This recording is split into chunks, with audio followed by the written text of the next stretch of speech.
How to fix Davinci Resolve not rendering. So if you're getting the fusion error, you need to click on the Davinci Resolve, Preferences, then go to User, and make sure you disable stop renders when a frame or clip cannot be processed. So do this and save.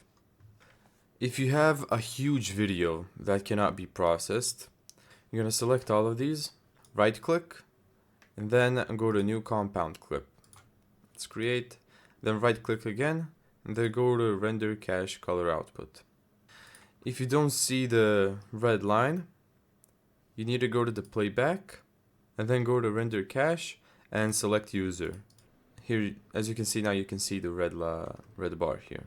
So now let's go to the render, and if you're still having trouble exporting a video, try changing the format from MP4 to QuickTime, and then try to render the clip.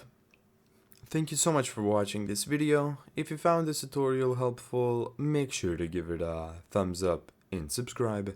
And as always, see you in the next video.